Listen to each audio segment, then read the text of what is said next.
आपका स्वागत है हमारे भारत रिलेशन यूट्यूब चैनल पर। दोस्तों, आज हम बात करेंगे high speed rail make in India project के बारे में। हाई स्पीड रेल वाणिज्यिक परिवहन का सबसे तेज और सबसे कुशल ग्राउंड आधारित तरीका है। हालांकि बड़े track cover, form gradients and grade separated track की आवश्यकताओं के कारण हाई स्पीड रेल का निर्माण पारंपरिक रेल की तुलना में अधिक महंगा है। यह high speed rail track slab manufacture facilities Mumbai Ahmedabad high speed rail corridor के अंतर्गत आता है। यह पूरी तरह से स्वचालित सुविधा Mumbai Ahmedabad high speed rail corridor के लिए 116 kilometre double line high speed rail track के लिए ट्रैक स्लैब का उत्पादन करेगी। Mumbai Ahmedabad high speed rail corridor के लिए गिट्टी रहित ट्रैक कार्यों के निर्माण के लिए आवश्यक ट्रैक स्लैब के उत्पादन के लिए एक नई ट्रैक स्लैब विनिर्माण सुविधा TSMF आज गुजरात राज्य के आनंद जिले के पास खोली गई है। इस कंपनी की उत्पादन इकाई यानी कि मैन्युफैक्चर प्लांट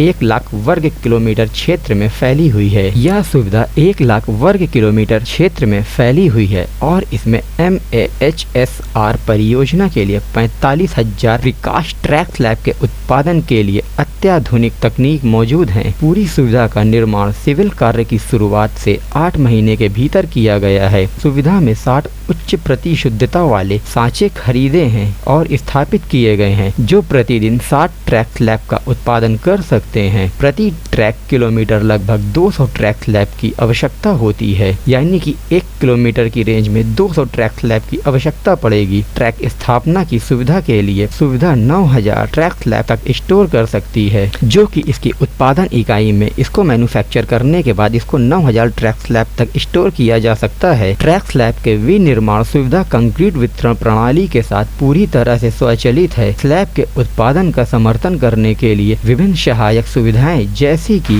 पूरी तरह से स्वचालित रिबर प्रसंस्करण मशीनें, पिंजरे निर्माण के लिए rebar yard, RO plant, boiler plant और क्यूलिक तालाब, इलेक्ट्रॉनिक ओवरहेडेड ट्रेवलिंग EOT के नाम से जिसे जानते हैं, क्रेन, गैंट्री क्रेन एवं अन्य उपकरण इत्यादि जैसे मौजूद हैं। EOT और ग्रैंटी प्रोडक्शन शेड, रिवर शेड स्टोर जैसी प्रमुख सुविधाओं पर ट्रैक स्लैब घटकों को मशीनीकृत हैंडलिंग सुविधा सुनिश्चित करेगी। उत्पादन शुरू होने से पहले एक प्रशिक्षण और प्रमाणन पाठ्यक्रम आयोजित किया गया, जिसमें जापान की विशेषज्ञों के द्वारा जापान से आई एक टीम, इसमें जापानी विशेषज्ञों के द्वारा जापान की एक कंपनी JRTS के माध्यम से जुटाए गए सोर्स और अपनाई जाने वाली प्रथाओं के आधार पर भारतीय इंजीनियरों को प्रशिक्षण दिया गया। गुजरात के सूरत जिले के पास किम नामक गांव में मौजूद एक ट्रैक स्लैब विनिर्माण सुविधा बनाई जा रही है। गुजरात के MAHSR यानी कि Mumbai Ahmedabad high speed rail corridor के 236 किलोमीटर के लिए ट्रैक स्लैब विनिर्माण केंद्र के लिए है। आपसे अनुरोध है, आप हमें बताएं कि आपकी राय क्या है। क्या भारत को ऐसे ही प्रोजेक्ट को अपने देश के और भी राज्य में लाना चाहिए या सिर्फ गुजरात में ही मैन्युफैक्चर करना चाहिए? इस विषय पर हमारी चर्चा यहीं समाप्त होती है, लेकिन हम इस पर और चर्चा करते रहेंगे। अगर आपको यह वीडियो पसंद आया हो तो लाइक करें, सब्सक्राइब करें और बेल आइकन दबाएं ताकि आप हमारे आने वाले वीडियो से अपडेट रहें। धन्यवाद।